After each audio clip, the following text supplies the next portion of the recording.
Desde que o pecado entrou no mundo, nós, seres humanos, estamos sofrendo de muitas maneiras. A verdade é que nós estamos suscetíveis às ações de Satanás, outrora blindados pela presença de Deus, desde que comungamos do fruto do pecado. Agora a natureza do pecado está em nós e o comportamento satânico, a imoralidade do diabo faz parte da nossa vida, de forma que nós estamos suscetíveis a doenças, a enfermidades, nós estamos suscetíveis às ações do diabo. E não é porque você cometeu um pecado específico e aí agora você vai ficar enfermo, mas a questão é que a nossa natureza está fragilizada, estamos suscetíveis a fungos, vírus, bactérias, estamos suscetíveis a questões espirituais da maldade. E infelizmente também nos tornamos maus, fazemos mal para o outro e recebemos maldade em troca. A verdade é que também estamos suscetíveis à maldade dos nossos semelhantes, sentindo um vazio espiritual imenso, porque viramos as costas para o Criador e fomos seguir o nosso caminho. Temos sede de Deus. É por isso que em toda a cultura do mundo existe religião, porque as pessoas querem Deus, mas não querem adorar a Deus como Ele deseja e nem querem aceitar Deus como Ele se revela, mas querem um Deus à sua imagem e semelhança. Então fizemos deuses à imagem de animais, à imagem de homens, e os adoramos conforme nós entendemos que tem que ser. E assim surgiram as religiões. E nessa busca pelo Criador, muitos se enganaram, são enganados, e muitas vezes, muitas pessoas começam a enganar outros, pegando esse desejo legítimo, essa sede de Deus, e manipulando pessoas, controlando pessoas. É por isso que religião e poder estão muito próximos. Muitos têm sido controlados, muitos estão alcançando poder através da religião. Foi aquele filósofo odiado pelos cristãos que diz que a religião é o ópio do povo. E sempre quando discuto sobre isso, eu digo que em certa medida eu concordo. Porque a religião de homens, sim, engana, manipula e cega. Agora, o evangelho não é ópio. O evangelho é a verdade e é o poder de Deus. Nós diferenciamos essas coisas. Quantas pessoas têm sido vitimadas, controladas em nome de Deus? E sim, a Bíblia concede autoridade espiritual para homens biblicamente qualificados. Como que funciona isso? Tudo que eu digo e ensino de acordo com a Escritura, não há espaço para contestamento, porque as palavras não são minhas, são do Senhor. Naquilo que lidero a igreja, se não estou fazendo nada que é pecaminoso, a igreja precisa acompanhar, e acompanhar a visão. Agora, não cabe a mim controlar a sua vida pessoal. Não cabe a você ter medo do seu pastor. Infelizmente, mesmo no meio evangélico, nós temos tido homens se tornando controladores, gurus. E as pessoas têm medo de tomar decisões. E as pessoas têm frases do tipo, não, se o meu pastor não me abençoar, eu não posso fazer. Nós estamos debaixo da bênção de Cristo. O Senhor nos libertou para a liberdade. A submissão em relação à vida da igreja. Infelizmente, muitas vezes estamos debaixo de controle de Satanás e muitas vezes estamos debaixo de controle de homens. E o Senhor Jesus, no entanto, é poderoso para nos livrar tanto de Satanás quanto desses homens e os seus mecanismos de controle. É sobre isso que a palavra de Deus vai nos ensinar hoje. Nós vamos ler o Evangelho de Lucas, capítulo 13, verso 10. Num sábado, Jesus estava ensinando numa das sinagogas. E chegou ali uma mulher possuída de um espírito de enfermidade. Havia já 18 anos. Ela andava encurvada, sem poder se endireitar de modo nenhum.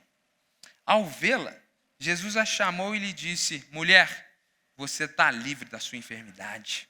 Impondo-lhe as mãos, ela imediatamente se endireitou e dava glória a Deus. O chefe da sinagoga, indignado por ver que Jesus havia curado no sábado, disse à multidão, há 6 dias em que se deve trabalhar, venham nesses dias para serem curados, mas não no sábado. Porém o Senhor lhe respondeu, hipócritas, cada um de vocês não desprende da manjedoura no sábado o seu boi ou o seu jumento para levá-lo a beber? Por que motivo não se devia livrar deste cativeiro? Em dia de sábado, essa filha de Abraão, a quem Satanás trazia presa 18 anos. Tendo Jesus dito essas palavras, todos os seus adversários ficaram envergonhados. Entretanto, o povo se alegrava por todos os feitos gloriosos que Jesus realizava. Meus irmãos, a sinagoga é aquele centro de ensino da Bíblia que havia ali no primeiro século, espalhado em toda a terra de Israel. Jesus está na circunvizinhança de Jerusalém, muito possivelmente aqui ainda fora da cidade, em algum vilarejo. Ali havia uma sinagoga, era sábado, e sábado os judeus iam à sinagoga para aprender sobre a Bíblia, que na época era só o Antigo Testamento. Jesus estava ensinando numa das sinagogas. Nessa altura do campeonato, ele já era um profeta e um mestre reconhecido na sociedade. E chegou ali uma mulher possuída de um espírito de enfermidade, há 18 anos. Há 18 anos, um espírito entrou no corpo dessa mulher e gerava nessa mulher uma enfermidade. E aqui a gente precisa esclarecer algumas coisas. Algumas enfermidades são geradas por vírus, bactérias, questões degenerativas e razões outras, e os irmãos da área da saúde podem te dar aula sobre isso. Nem toda enfermidade tem fundo espiritual. Mas sim, algumas enfermidades é resultado de opressão ou possessão demoníaca. E tem razão e causa na ação do diabo. Algumas são a mão de Deus disciplinando o pecado das pessoas. E ocorre no físico, no biológico, mas é fruto da disciplina de Deus. E aqui nós estamos vendo um caso bíblico onde um demônio, um espírito de enfermidade, ou seja, um anjo criado por Deus, que se rebelou contra Deus e foi expulso do céu e aguarda o juízo final para perecer eternamente, que está aqui na terra e quer destruir a criação de Deus. Esse demônio, esse espírito de enfermidade entrou naquela mulher e fazia ela andar encurvada. Aquele demônio de alguma forma segurava a sua coluna e ela não conseguia se erguer. De modo nenhum aquela mulher podia estar ereta. Ela entra na sinagoga. Ela não pede nada para Jesus. Jesus olhou para ela. E enquanto ninguém sabia o que estava acontecendo, Jesus sabia que ali dentro dela havia um demônio. O Senhor teve misericórdia da mulher. E Jesus fala algo lindo. Mulher, você está livre da sua enfermidade. Você imagina ela chegando naquele lugar, sem pretensão talvez alguma, ou com alguma expectativa de que Jesus talvez olhasse para ela. E ela foi surpreendida pela maravilhosa graça de Deus. E sem fazer oração, sem pedir coisa alguma, o Senhor a surpreende, decretando a vitória. Mulher, você está livre da sua enfermidade. Jesus então levanta sua mão, enquanto ele fala essas palavras, com a sua autoridade de Deus encarnado. Não é um pastor orando, ou um profeta dizendo, é Deus dando ordem a demônio e a criação. E enquanto Jesus diz isso, impondo a mão, aquela mulher ficou livre daquele demônio que a aprisionava, ficou completamente curada, imediatamente, e começou a glorificar a Deus. E aí foi um reboliço na congregação, irmãos. Foi lindo, era gente chorando certamente, gente glorificando a Deus. E aí a gente vê então Jesus mostrando seu poder contra demônios, mostrando a sua autoridade divina e libertando aquela mulher das forças das trevas. Só que havia um outro ente dominador, para além do demônio, o pastor da igreja, quer dizer, o chefe da sinagoga. Sim, não temos mais sinagogas. Esse texto se aplica a líderes religiosos que querem dominar as pessoas, querem exercer poder através da religião, que vão além do evangelho, são legalistas, criam regras e colocam um peso que não vem de Deus. E aí aquele chefe da sinagoga, diferente de todo o povo, glorificava a Deus pelo milagre claro, explícito, e é incrível isso. Deus fazendo uma coisa incrível e maravilhosa, mas o crítico estava ali. Isso acontece nos nossos dias, toda hora. Deus está fazendo coisas lindas, mas tem os teólogos, tem os críticos, tem os enjoados, tem os chechelentos. É assim. Deus está prosperando a empresa, está todo mundo feliz. O cara está preocupado que ele teve que fazer 2 minutos e não foi paga a hora extra. Deus está fazendo coisas incríveis. Ele está murmurando por causa da gripe. Deus está fazendo coisas lindas na igreja. Mas aí a pessoa quer olhar aquilo que não está acontecendo ainda. E é assim. A gente fica chateado às vezes porque Deus faz algo extraordinário na vida do outro e não faz na nossa. E aí a gente começa a inventar coisa e criar história. E foi isso que aconteceu ali. Aquele homem, no lugar de glorificar a Deus, ele queria ter o controle da situação. Aliado do diabo, 2 controladores da vida das pessoas. Então ele quer controlar. E aí ele então recrimina, dizendo, olha só, vocês conhecem a Bíblia, isso é um absurdo. É 6 dias de trabalho, o 7º é para Deus. Você curar no sábado é trabalho, não pode? Ficou indignado, falou para todo mundo, tentou peitar Jesus, coitado, na frente de toda a igreja, diante de toda a comunidade judaica. Só que ele não estava falando com um profeta qualquer, ele estava falando com o próprio Deus. E aí Jesus sobe o tom, que afinal de contas ele é o Senhor. O texto bíblico diz isso, inclusive. Porém, o Senhor lhe respondeu. Lucas vai salientar que agora Jesus não vai falar como homem e não vai entrar em discussão, mas ele vai usar a sua prerrogativa de Deus encarnado. E ele vai falar como Deus, como o Senhor de todas as coisas. E ele vai falar, você é um hipócrita. Não só você, mas todo mundo que pensa igual. No sábado, vocês não vão lá no curralzinho desatar o boi que dormiu, a ovelhinha, a cabra, que dormiu amarrada diante do coxo, para levar ela lá no lugar para beber água? Vocês não valorizam a vida do animal, mesmo diante dessa lei que vocês estão indo além da lei do Antigo Testamento de guardar o sábado, fazendo com que no sábado o judeu não pudesse andar mais de 100 passos, isso não está na Bíblia, mas é o que eles faziam naquele período. Mas vocês descumprem isso, quando vocês vão lá alimentar o boi. Então vocês estão preocupados com o pet de vocês, mas não estão preocupados com essa mulher que está enferma? Parece até que está falando para os dias de hoje. Hipócritas. Por que Deus não pode curar essa mulher no sábado? Por que alguém não pode fazer algo por essa mulher no sábado? E aí, quando Jesus falou isso, seus adversários ficaram envergonhados. Porque o pecado e a hipocrisia deles ficou explícita. Envergonhados e irritados. E daqui a pouquinho já iam matar Jesus. Dias depois. Entretanto, o povo de Deus ficava alegre por todos os feitos gloriosos que Jesus realizava. Jesus estava libertando eles dos demônios. Jesus estava libertando eles da religião, da religiosidade de homens perversos. O texto quer nos ensinar sobre quem Jesus é, irmãos. O texto quer nos ensinar que Jesus tem autoridade sobre demônios. O texto quer nos ensinar que Jesus tem autoridade sobre enfermidades. O texto quer nos ensinar que Jesus tem autoridade sobre os homens. O texto quer nos ensinar que Jesus não está nem aí para a religião dos homens, que o que importa é a palavra e a vontade de Deus.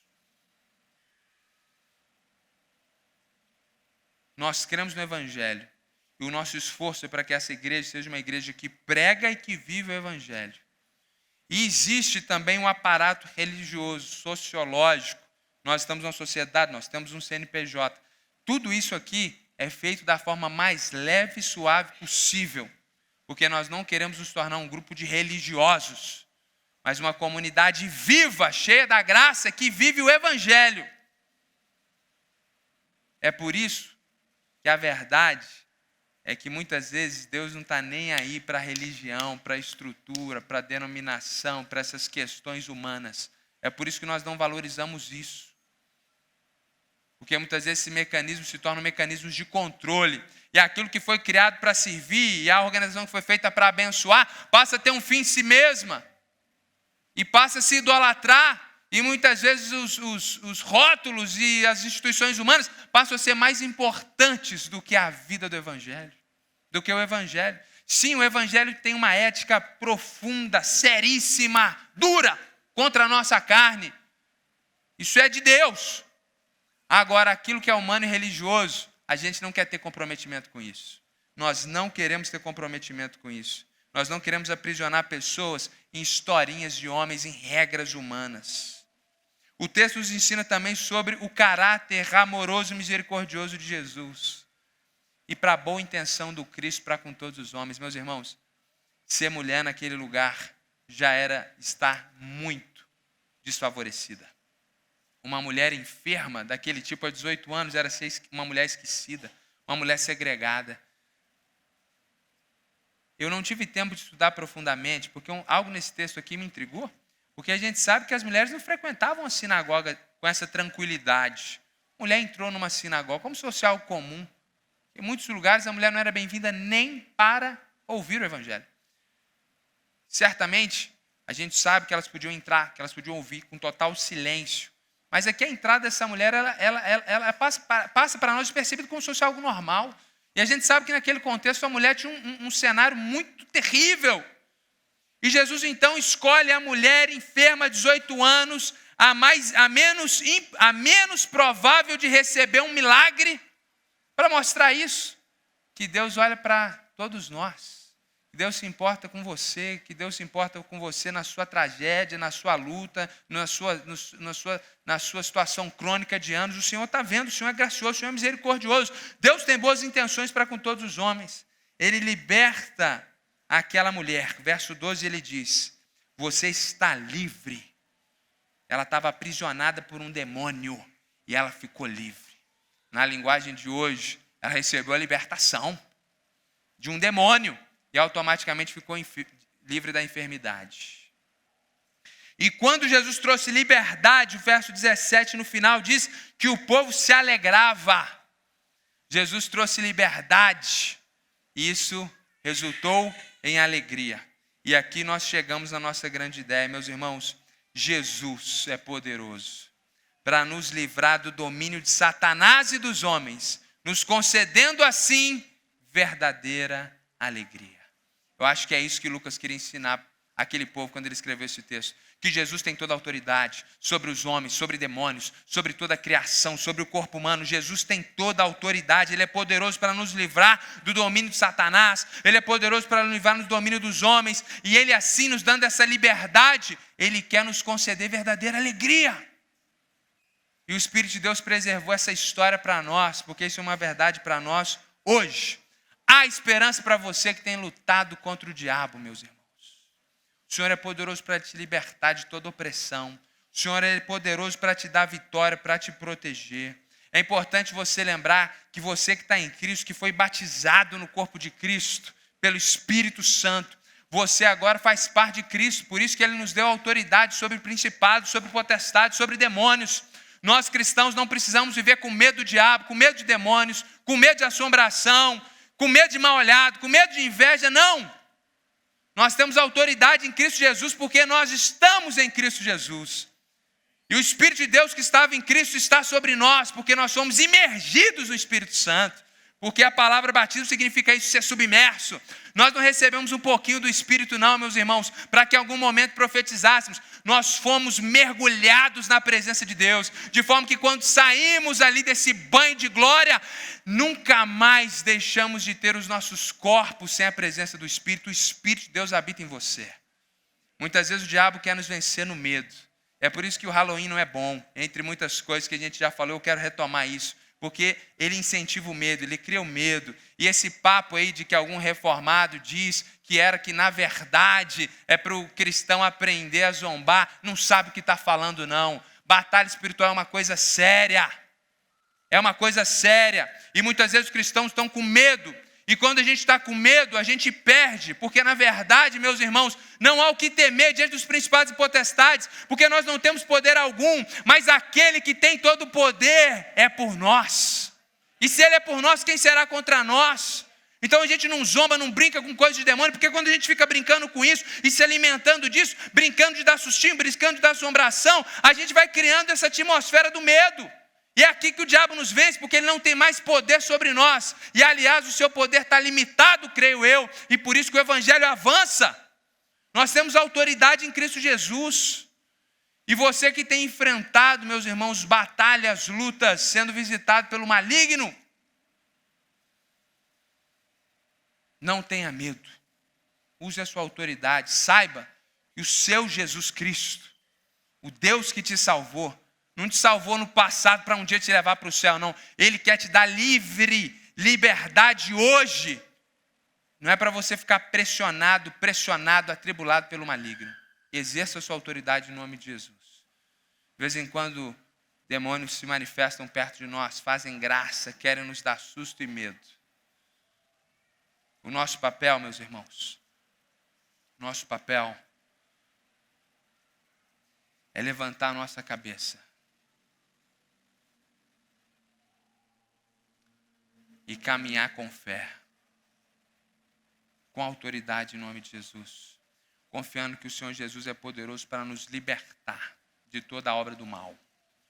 Jó foi um servo de Deus, que Deus permitiu que o diabo fizesse maldade com ele. Mas Jó não perdeu sua fé. Por alguns momentos o Senhor pode dar vitória ao seu inimigo, porque Ele quer te ensinar a sua perseverança. Mas Jó dizia o seguinte, e essa é a nossa fé, mas eu sei que um dia o meu Redentor vai se levantar em meu favor.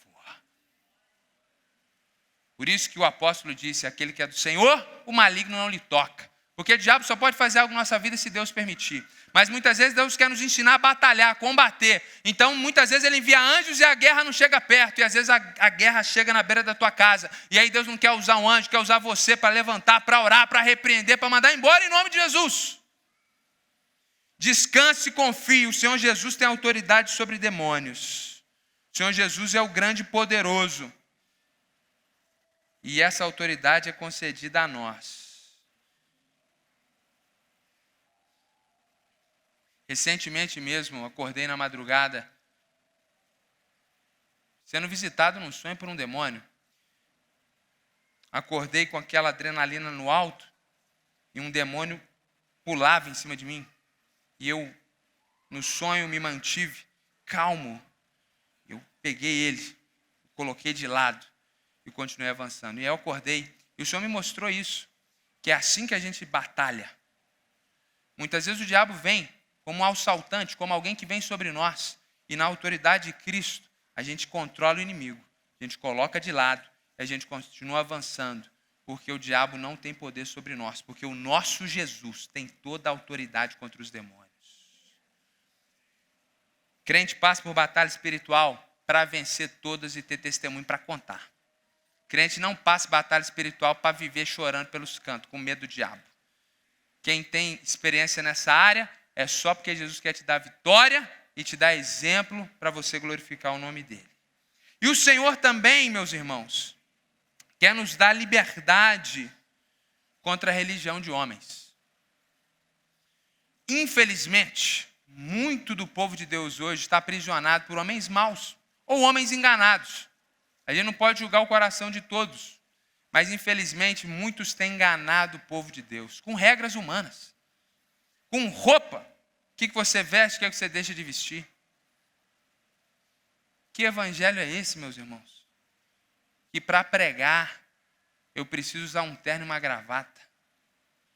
Que para você vir a Cristo, você tem que usar um terno e uma gravata. Isso é controle, isso é religião, isso não é evangelho. Por isso que aqui não tem regra, etiqueta. O princípio é bíblico. Viva e se vista decentemente na igreja, fora da igreja. Não adianta nada você estar decente aqui e ter no seu Instagram uma postura incompatível com a ética cristã. Ou em outros locais que você frequenta.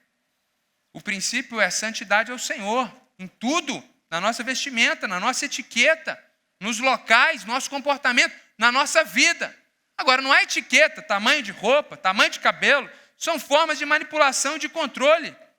Quantos homens têm usado a palavra de Deus para roubar dinheiro do povo de Deus? Para o seu bel prazer. São donos da igreja. Ficam com o que sobra depois de pagar o aluguel. Muitas vezes deixam o aluguel sem pagar para tirar mais para eles. Louvamos a Deus pela igreja batista, onde o pastor não põe a mão no dinheiro. Onde tem tesouraria, onde tem audição interna. Onde a membresia sabe quanto entrou e para onde foi. Queridos, Jesus não morreu na cruz para você ser aprisionado por esses homens maus que se chamam pastores. É para você olhar para o seu passado e saber sim que muitas vezes você foi controlado por homens maus e não ficar constrangido com isso não. Levantar sua cabeça e dizer, era falso profeta, falso mestre, controlador, mas eu estou liberto disso. E agora eu vou ficar numa igreja onde isso não existe mais. E escolher uma igreja bíblica para você ser parte.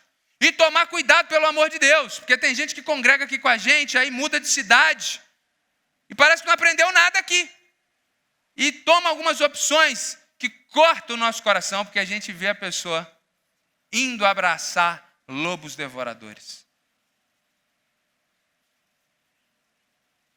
Em nome de Jesus, Viva a liberdade que o Senhor tem para você.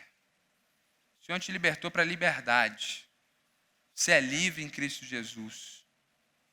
Como eu disse, a autoridade espiritual, respeito à liderança constituída é de Deus. Se submeter à liderança da igreja é de Deus. Agora, isso não significa que a gente tem poder para controlar suas vidas, porque vocês foram livres em Cristo Jesus. É por isso que aqui na igreja, o que está na Bíblia está, o que não está, a gente não pode fazer nada sobre isso, não legisla sobre isso. A gente não fica criando regras humanas. Por outro lado, tudo que está na Bíblia a gente gosta de viver. Porque tem um pessoal que faz o inverso, né? Eles criam regras humanas, tem que usar o coque, tem que fazer assim, tem que pagar desse jeito, mas aí quando chega em princípios sagrados, não tem problema. O que adianta usar o coque? O que adianta não passar batom e ser pastora? Hipócritas! Coa o mosquito e engole o camelo. É a tragédia humana. É assim, desde que o pecado entrou no mundo, nós somos escravizados pela religião. Mas o evangelho não é religião, o evangelho é o poder de Deus, para nos libertar dos demônios e da religiosidade humana. Jesus não te chamou para ser membro de uma igreja batista. Jesus não te chamou para ser membro de uma denominação religiosa. Jesus não te chamou para mudar de religião. Jesus te chamou das trevas para a maravilhosa luz. Jesus te chamou para ter uma vida livre e uma vida alegre. Deus quer que você tenha uma vida alegre, onde demônios não tenham poder sobre a sua vida. Uma vida alegre, onde homens não roubem a sua alegria com manipulações religiosas. Jesus quer ver você feliz. Quanta gente aqui, eu não vou pedir para levantar a mão não, mas eu vou falar que já aconteceu comigo muitas vezes, eu sei que muitos passaram por isso, ia para a igreja triste. Que a igreja se tornou um negócio complicado demais. Complexo, pesado. Tinha até vergonha de levar um visitante na igreja, é ou não é? Porque não sabe o que esperar do controlador, precedido por PR ponto. Como isso é triste, meus irmãos. Nunca deixe que a sua igreja local se torne isso. Uma igreja embasada na palavra e em Cristo jamais será assim. Porque essa não é a natureza de Cristo. A natureza de Cristo é servidão a Cristo espiritualmente, comprometimento, submissão e autoridade, mas liberdade espiritual contra a religiosidade e religião. Jesus é poderoso para nos livrar do domínio de Satanás e dos homens, nos concedendo assim verdadeira alegria. Jesus não te chamou para você ficar triste, sendo vencido pelo diabo e pelos pecados. Jesus não te salvou, te libertou para você viver triste numa igreja problemática. Sai desse Egito em nome de Jesus e encontre uma igreja bíblica. Vamos orar? Vamos ficar de pé? Jesus é poderoso para nos livrar do domínio de Satanás, como ele livrou aquela mulher. Ele é poderoso para nos livrar da religiosidade dos homens e da hipocrisia dos homens, como ele ensinou aqueles homens. Jesus quer nos dar alegria. Ele quer que a gente esteja alegre. Eu quero que você saia dessa manhã aqui alegre, feliz. Talvez, que dia é hoje? 12. Talvez seu dinheiro já acabou. Você já está contando com o 13º, talvez. E orando para o patrão te pagar. Sobe aqui. Porque talvez seu 13º vai salvar o seu mês. Talvez você está aí numa situação de luta, de tribulação em alguma área da sua vida. Mas, meus irmãos, você foi livre do diabo. O diabo não tem mais poder sobre a sua vida. Espiritualmente, você está abençoado, você está pleno. E mais do que isso, você está livre da religiosidade dos homens. Jesus é o seu Senhor. No catolicismo, espera só um minutinho, filhão. No catolicismo, nós éramos presos pelos sacerdotes que eram nossos intermediários. Agora, nós cremos que só existe um sacerdote superior, o sumo sacerdote, que é Jesus. E todos nós somos sacerdotes. Todos nós temos acesso a Deus. Todos nós podemos adorar a Deus. Você não precisa de intermediários, nem vivos, nem mortos. Eu não sou o caminho até o Pai. O pastor não é melhor do que você. Nós somos apenas servos de Deus e da igreja para contribuir para o seu crescimento. Não seja enganado por falsos mestres. Viva a sua liberdade em Cristo Jesus. Feche seus olhos. Pai, muito obrigado, porque o Senhor tem nos dado condições de viver uma vida alegre e feliz. Muito obrigado, talvez porque não temos tudo o que queríamos, ou até mesmo o que precisamos, talvez ainda não chegou. Mas o mais importante o Senhor já nos deu. Espiritualmente a gente está livre do diabo, das suas obras e do pecado. E Deus, nós estamos livres da religião e da dominação dos homens, porque a verdade em Cristo se manifestou a nós. E conhecendo a verdade que é o Senhor, Tu nos libertaste, ó Pai. E uma vez agora livres em Cristo, queremos viver, Deus, uma vida alegre, uma vida feliz. Enche o Teu povo com essa alegria no Espírito Santo que o Senhor tem concedido a nós. Em meio às lutas, tribulações, problema financeiro, seja o que for, que a alegria do Espírito prevaleça. Que a alegria no Espírito prevaleça. Deus, enche o coração dessa pessoa com a satisfação na alegria no Espírito do Senhor. Deus, com sol, com chuva, quente ou frio, com muito ou com pouco, com piscina ou sem piscina, com carro ou sem carro, nós estamos livres em Cristo Jesus. E que essa alegria, Deus, inunde as nossas vidas e os nossos corações. Muito obrigado, porque o Senhor não só tem autoridade sobre homens e demônios, mas o Senhor usou essa autoridade para livrar aquela pobre mulher e pobre pecadores como nós. Nós te agradecemos, em nome de Jesus. Amém. Jesus te abençoe muito. Vai feliz aí, porque você está livre, você está liberto. Jesus é contigo.